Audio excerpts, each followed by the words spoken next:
he intends they should finally be.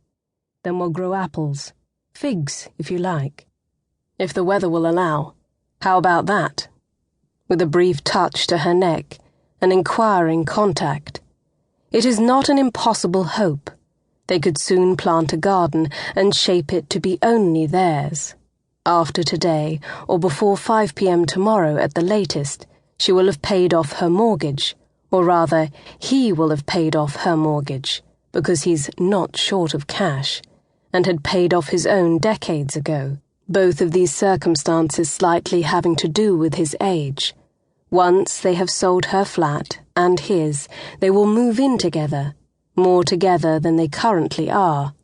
They will buy, to be accurate, he will probably buy, a big new bed and sheets and everything fresh.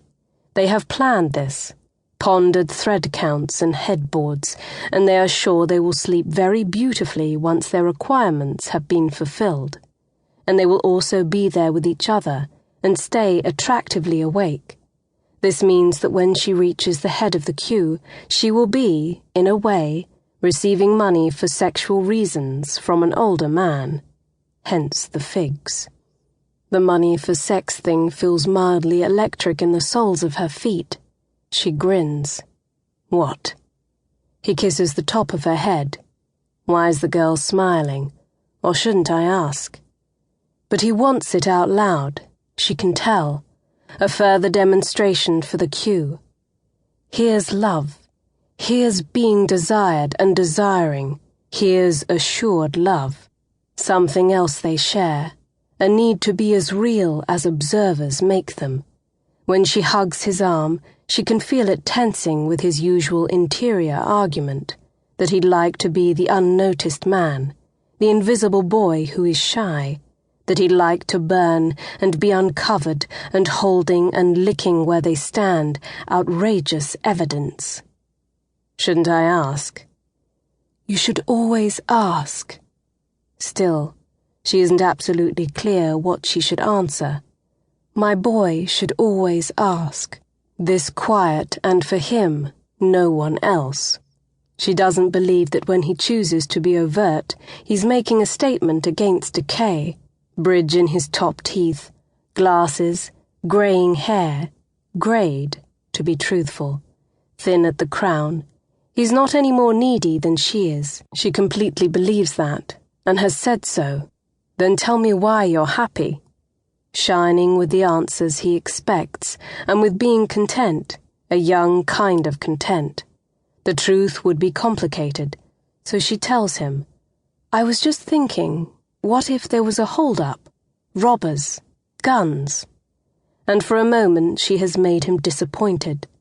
But then fully, plainly, he permits himself to be delighted. If there were guns, I would save you.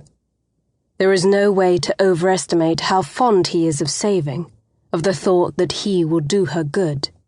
So once again, she's vindicated. She doesn't ever lie to him unless it's for the best. Under her hand, his elbow twitches with a dream of motion. I'd have to rush in and defend you from the bullets, stand in their way. No, I'd take a bullet for you. This is a whole, uncomplicated truth. She would be murdered for his sake, if necessary. No, no. He kisses this close beside her, nuzzles against their rush to be dead for each other. I'd be compelled to do the gentlemanly thing and lay down my life. It would be instinctive.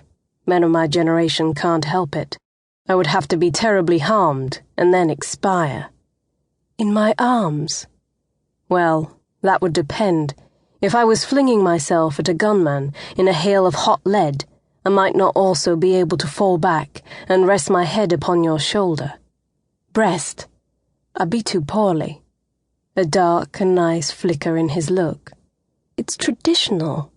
All right. Breast. Saying this with enough focus to make himself swallow. Pause.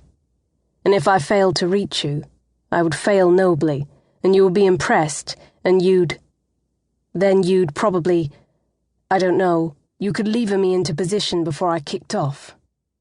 They do this a lot, imagining dreadful scenarios.